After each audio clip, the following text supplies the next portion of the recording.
বাঙালি পিঠার কথা শোনেনি। সারা পৃথিবীতে এরকম বাঙালি খুঁজে পাওয়া মুশকিল। আর পিঠার কথা শুনলেই জিভে পানি চলে আসে। বিভিন্ন রকমের পিঠা আছে। সারা পিঠা, চিতই পিঠা, পাকান পিঠা, ধুপি পিঠা, হাজারো রকমের পিঠা আছে। দুধপুলি পিঠা। আর পিঠা মানেই শীতকাল। শীতকালেই পিঠার সমারোহ দেখা যায়। আগেকার দিনে গ্রামের মা বোনেরা নতুন ধান উঠলেই পিঠার গন্ধে সারা গ্রাম, সারা পাড়া মৌ মৌ গন্ধ ছড়িয়ে পড়ত পিঠার আমে। আর এখন দিন বদলের পরিক্রমায় এখন পিঠা গ্রাম ছেড়ে শহর কেন্দ্রিক হয়ে গিয়েছে। বাজারে ঘাটে ঘুরলেই পিঠার দেখা মেলে। আজকে তেমনই একটি পিঠার দেখা পেয়েছি।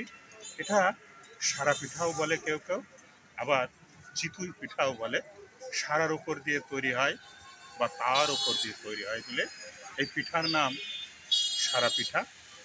চাচা, আসসালামু আলাইকুম। ভালো আছেন? কতদিন থেকে পিঠা তৈরি করেন? 2 বছর। প্রতিদিন কত টাকার পিঠা বিক্রি করেন বলেন? 2000? 6 কেজি চালের 2000 টাকা হয়? 1000? 1200 টাকার পিঠা বিক্রি করেন। পিঠা বিক্রি করে কি প্রতিদিন 700-800 টাকা থাকে? 500 টাকা থাকে। বিকাল থেকে বসেন। কি কি দিয়ে পিঠা তৈরি করেন বলেন?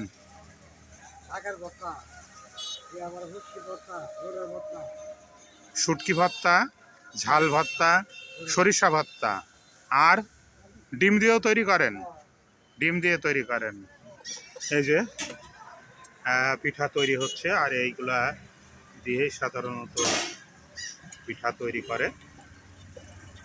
এখন মানে আটাটা গুলিয়ে নিয়েছে পানি দিয়ে, আর এই যে পিঠা এর ভিতরে দেবে।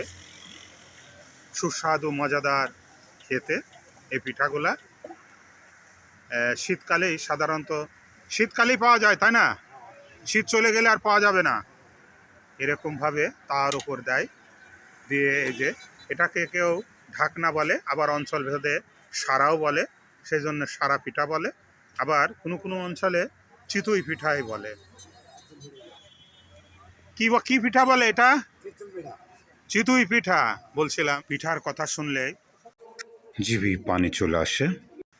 এরকম মজাদার পিঠা কি না খেয়ে কি ছাড়া যায়? সেই মজাদার পিঠা, সেই চিতই পিঠা বা সারা পিঠা। ভর্তা, সরিষা ভর্তা, ধনের পাতা ভর্তা এবং শুটকি ভর্তা দিয়ে খেতে খুবই মজাদার এবং সুস্বাদু। ছেলে মেয়ে কজন? সবাইকে একসাথে না আলাদা? একসাথে না? আমার চাচি ভাই আছে তো? আচ্ছা, আলহামদুলিল্লাহ। তৈরি হয়ে গেছে পিঠা মজাদার। কিছুক্ষণের ভিতরেই এই পিঠা তোলা হবে চুলো থেকে। এই যে এইভাবেই তুলে রাখা হচ্ছে এবং মচমচে মজাদার পিঠা।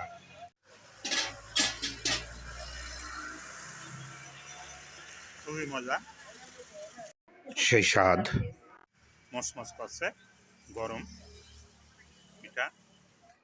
শীতকালে বিকালে প্রতিদিনই চাচা এই রাস্তার ধারে এমন সুন্দর করে এই পিঠাগুলা তৈরি করে।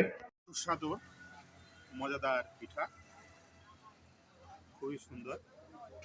সুযোগ পেলে আপনারাও এই শীতকালে বাড়ির আশেপাশে বাজার ঘাটে দেখবেন পিঠা তৈরি হচ্ছে, খেয়ে নেবেন। প্রিয় বন্ধুরা, বলছিলাম পিঠার গল্প। আবার যে কোনো দিন, যে কোনো সময়, যে কোনো বিষয় নিয়ে দেখা হবে, কথা